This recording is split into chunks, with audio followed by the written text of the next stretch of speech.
और अब पिछले 8-9 महीने से अपने ही मुख्यमंत्री को गालियां निकाल रहा है। का असली पोर्टफोलियो तो गाली मंत्री का है। नव घोषित जिले नीम का थाना में उदयपुर वाटी विधानसभा को शामिल करने के विषय में मैं यह कहना चाहूंगा कि उदयपुर वाटी विधानसभा की 2 तहसील उदयपुर वाटी व गुड्डा के जो राजस्व ग्राम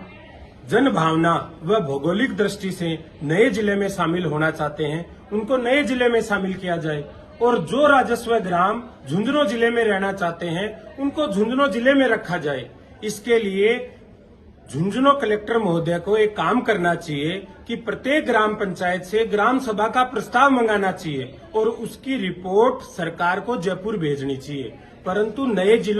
ये नए जिलों की विधिवत रूप से घोषणा करते और बजट के समय इन जिलों को बजट दिया जाता, लेकिन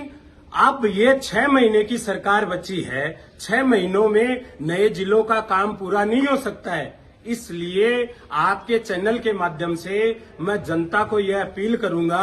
कि जो राजनेता इन जिलों की घोषणा होने के बाद में अपनी राजनीतिक रोटियां सेकने का जो प्रयास कर रहे हैं और जो अपने उदयपुर वाटी को बांटने का प्रयास कर रहे हैं, तो मैं ये कहूंगा कि किसी को भी आत्मदाह करने की जरूरत नहीं है। 2023 में भारतीय जनता पार्टी की सरकार बनेगी, उदयपुर वाटी का विधायक भारतीय जनता पार्टी का होगा। जो राजस्व ग्राम नए जिले में शामिल होना चाहेगा उसको नए जिले में शामिल किया जाएगा और जो राजस्व ग्राम झुंझुनू जिले में रहना चाहेगा वह झुंझुनू जिले में ही रहेगा। जिलों की घोषणा होने के बाद में जिस प्रकार से उदयपुर वाटी में सामाजिक सद्भाव को खत्म करने का व सामाजिक विभाजन करने का प्रयास इन राजनेताओं के द्वारा किया जा रहा है वह बड़ा ही शर्मनाक है।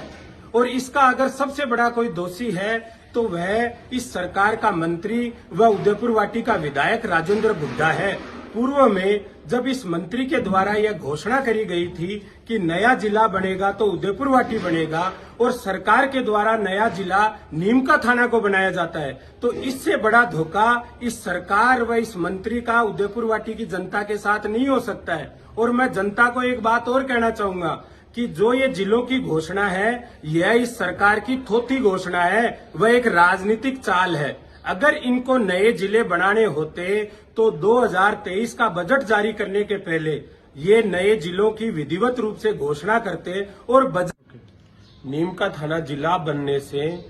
एक बात तो साबित हो गई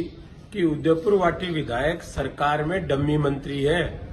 जिसका सरकार के नीतिगत फैसलों और सरकारी योजनाओं से कोई लेना देना नहीं है। और उनके पास जो पोर्टफोलियो है वो पोर्टफोलियो भी नकली पोर्टफोलियो है।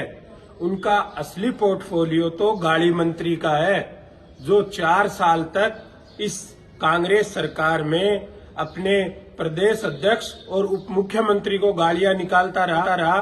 और अब पिछले 8-9 महीने से अपने ही मुख्यमंत्री को गालियां निकाल रहा है। पर इसका सबसे बड़ा नुकसान अगर हो रहा है तो वो उदयपुर वाटी की जनता को हो रहा है और जो नुकसान हो रहा है उसकी गणना नहीं है गणना।